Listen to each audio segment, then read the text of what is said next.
America में deport हुए परिवार के साथ बनी घटना। अहमदाबाद के एक छोटे से गांव में रमेश भाई पटेल का परिवार रहता था। परिवार में पत्नी मीना, बेटा जय और बेटी काव्या थी। रमेश भाई ने पूरी जिंदगी मेहनत की थी, लेकिन बढ़ती महंगाई, खेती में कम आमदनी और कर्ज के बोझ ने उन्हें अंदर से तोड़ दिया था। गांव में जब भी कोई अमेरिका से लौटता, लोग उसकी सफलता की मिसाल देते। बड़े घर, महंगी गाड़ियां और डॉलर की कमाई देखकर रमेश भाई के मन में भी विदेश जाने का सपना जन्म लेने लगा।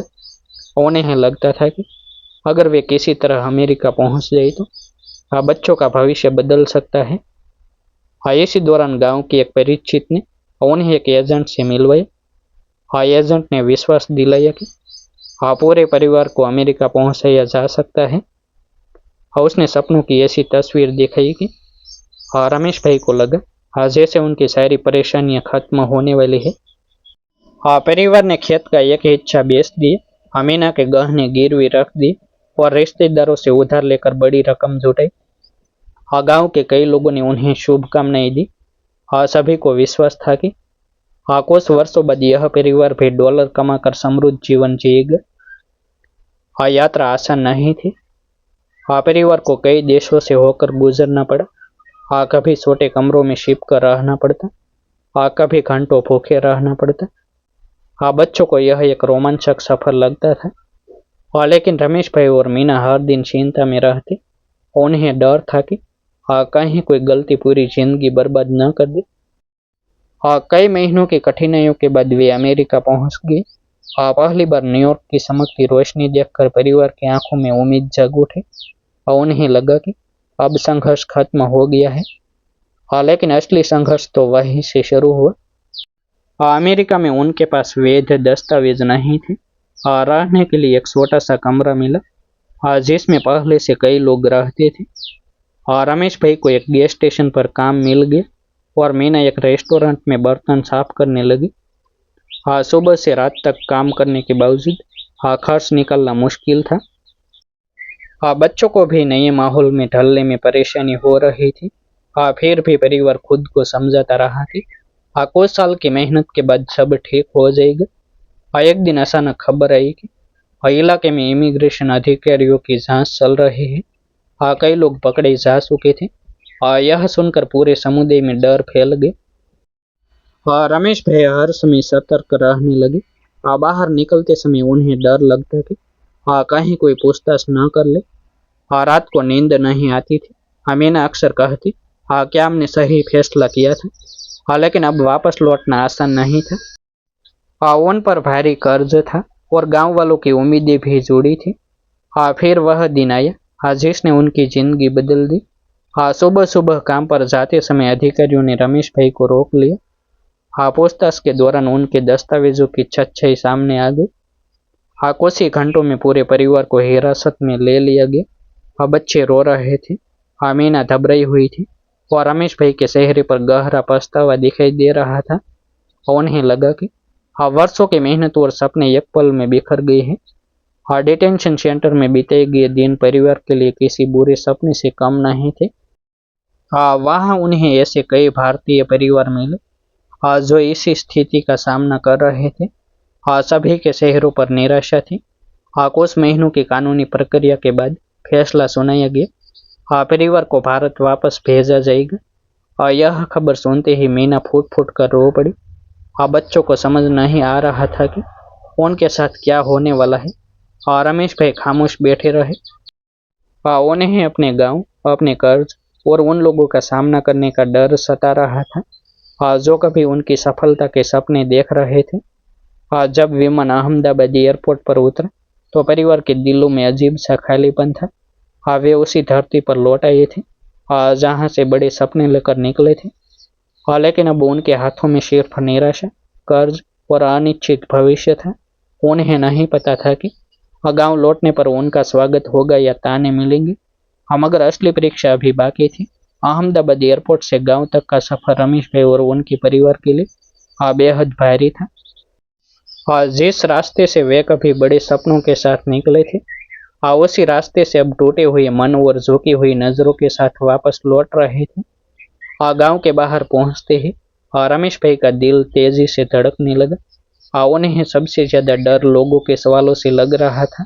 उन्हें लगता था कि पूरा गांव उनका मजाक उड़ाएगा और उन्हें असफल इंसान समझेगा। लेकिन घर पहुंचते ही जो दृश्य उन्होंने देखा उसने उनकी आंखें नम कर दी।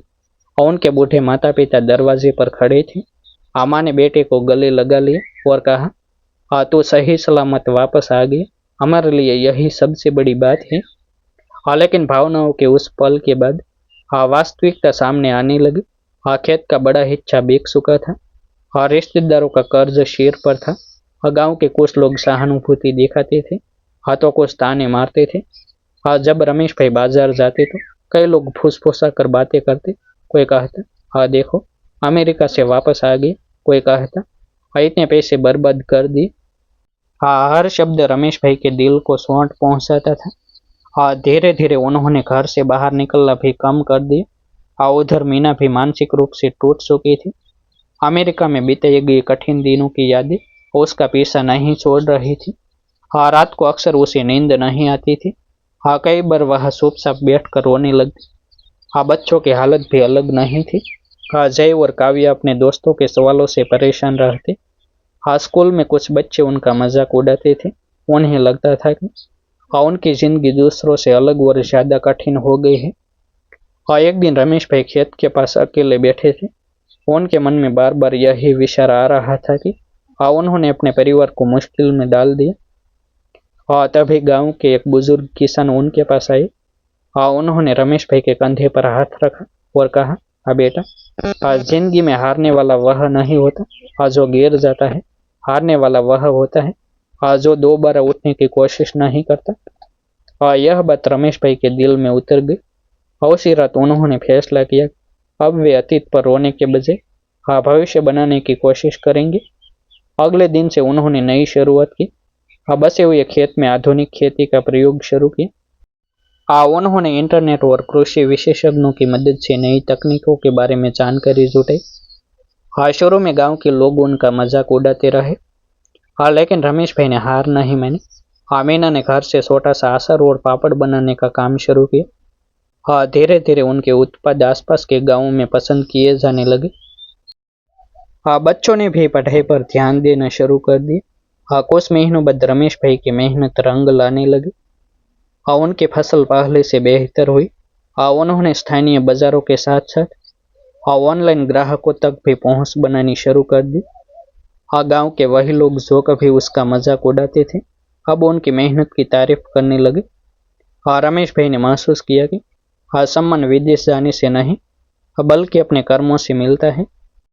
एक दिन गांव के युवाओं ने उन्हें एक कार्यक्रम में बुलाया। वहां कई लड़के विदेश जाने का सपना देख रहे थे। रमेश भाई मंच पर खड़े हुए और उन्होंने अपनी पूरी कहानी सुनी। उन्होंने बताया कि कैसे अमेरिका का सपना उन्हें डंकी रोड, डर, गिरफ्तारी और डिपोर्टेशन तक ले गया। उन्होंने युवाओं से कहा, विदेश जाना गलत नहीं है, लेकिन गलत रास्ते से जाना जिंदगी की सबसे बड़ी भूल हो सकती है। मैंने जो दर्द देखा है वह मैं किसी और को नहीं देखने देना चाहता। उनकी बातों ने कई युवाओं को सोचने पर मजबूर कर दिया। कुछ परिवार जिन्होंने अवैध रास्तों से अपने बच्चों को भेजने की योजना बनाई थी उन्होंने अपने फैसले पर दोबारा विचार करना शुरू कर दिया। रमेश भाई को पहली बार महसूस हुआ कि उनकी असफलता भी किसी के लिए सीख बन सकती है। समय के साथ परिवार की आर्थिक स्थिति सुधरने लगी। कर्ज धीरे धीरे कम होने लगा। जय ने कृषि प्रबंधन की पढ़ाई शुरू की और काव्या ने कंप्यूटर शिक्षा में रुचि दिखाई। दोनों बच्चों ने अपने माता पिता के संघर्ष से एक महत्वपूर्ण सबक सीखा था कि सफलता का कोई शॉर्टकट नहीं होता। मेहनत और धैर्य ही स्थायी सफलता का रास्ता बनाते हैं। एक शाम पूरा परिवार घर की छत पर बैठा था। सूरज धीरे धीरे ढल रहा था। रमेश भाई ने अपने बच्चों की ओर देखा और मुस्कुराई। उन्हें याद आया कि कुछ साल पहले वे अमेरिका की चमक के पीछे भाग रहे थे। आज उनके पास करोड़ों रुपये नहीं थे, लेकिन उनके पास आत्मसम्मान, परिवार का साथ और मन की शांति थी। यही उनकी सबसे बड़ी संपत्ति थी। रमेश भाई ने आसमान की ओर देखते हुए कहा, भगवान ने हमें गिराया जरूर, लेकिन उठने की ताकत भी दी। मीना मुस्कुराई और बच्चों ने भी सहमति में शेर हिलाया। उस दिन परिवार ने महसूस किया कि जिंदगी की सबसे बड़ी जीत विदेश पहुंचना नहीं, बल्कि हर कठिन परिस्थिति के बाद फिर से खड़े हो जाना है। डिपोर्ट होकर लौटने वाले उस परिवार की कहानी गांव में वर्षों तक सुनाई जाती रही। लेकिन अब लोग उन्हें असफलता की मिसाल नहीं, बल्कि साहस, संघर्ष और नई शुरुआत की मिसाल के रूप में याद करते थे। अमेरिका का सपना भले अधूरा रह गया था, लेकिन जिंदगी ने उन्हें उससे कहीं बड़ी सीख दे दी थी। कि इंसान की असली पहचान उसकी मंजिल से नहीं, बल्कि उसके संघर्ष और चरित्र से होती है। डिस्क्लेमर: यह कहानी अमेरिका और अन्य देशों में भारतीयों के साथ होने वाली परिस्थितियों से प्रेरित एक काल्पनिक रचना है। इसका उद्देश्य केवल मनोरंजन, जागरूकता और सामाजिक संदेश देना है। किसी वास्तविक व्यक्ति, स्थान या घटना से समानता मात्र संयोग मानी जाए। आभार। फिर मिलते हैं एक नई स्टोरी के साथ। वीडियो को लाइक और हाइप करना ना भूलें, चैनल को सब्सक्राइब करना ना भूलें और एक कमेंट करना ना भूलें।